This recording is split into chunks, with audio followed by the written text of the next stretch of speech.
নাগরিক ঐক্যের সংগ্রামী সভাপতি, স্বাধীনতার পর থেকে যিনি বারবার কারাবরণ করেছেন এবং এই পতিত স্বৈরাচারী সরকারের আমলেও 22 মাস কারাগারে ছিলেন এবং কয়েকদিন গুম ছিলেন, সেই সাবেক কিংবদন্তি ছাত্রনেতা আজকের যে আন্দোলন, সে আন্দোলনের অন্যতম কারিগর রূপকার সিপাহসালা জনাব মাহমুদুর রহমান মান্না উপস্থিত, আমাদের নাগরিক ঐক্যের কেন্দ্রীয় নেতৃবৃন্দ এবং যারা বসে আছেন আমাদের নাগরিক ঐক্যের নেতা শুভানুযায়ী, আপনাদের সবাইকে আমি আমার ব্যক্তিগত তরফ থেকে আপনাদেরকে শুভেচ্ছা জানাচ্ছি। সাথে সাথে আমার দলের পক্ষ থেকেও আজকের এই মিটিং এ কষ্ট করে আসার জন্য আমি অভিনন্দন জানাচ্ছি। আপনারা যারা এখনো ইতস্তত বিক্ষিপ্ত ভাবে বিভিন্ন জায়গায় দাঁড়িয়ে আছেন তাদেরকে আসন গ্রহণ করার জন্য অনুরোধ জানাচ্ছি। আজকে সবার শুরুতেই স্বৈরাচারী সরকার, অবৈধ সরকারের বিরুদ্ধে যারা সেদিন বুকে এই স্বৈরাচারকে বিদায় করেছে, আমি তাদেরকে শুরুতেই আমার দলের পক্ষ থেকে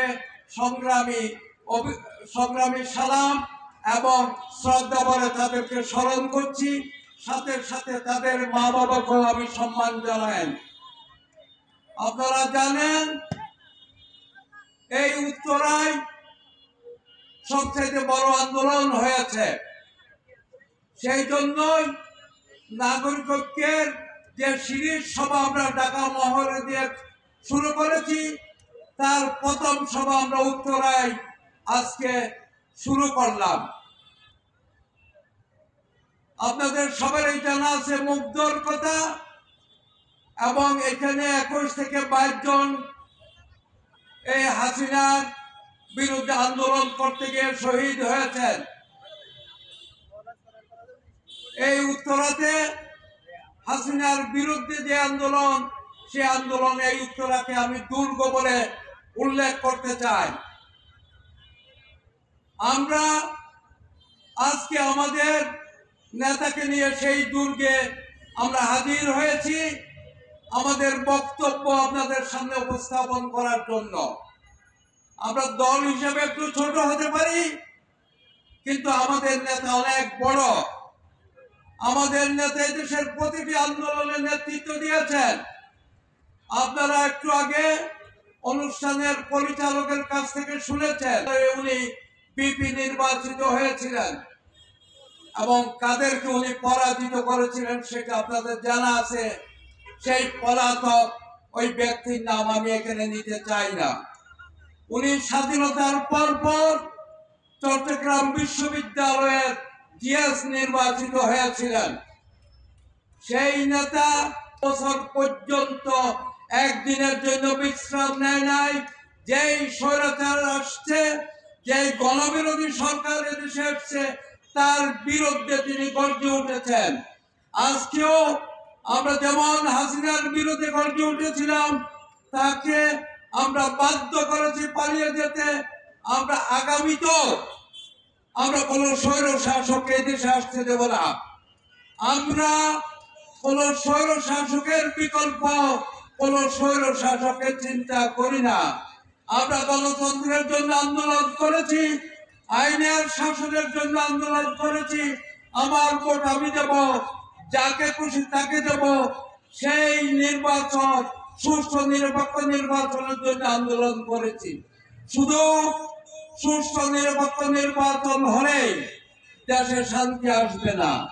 বাংলাদেশকে একটা আমরা মডেল দেশ হিসাবে গঠন করতে পারবো না। তার জন্য কি দরকার? তার জন্য দরকার কল্যাণ রাষ্ট্র।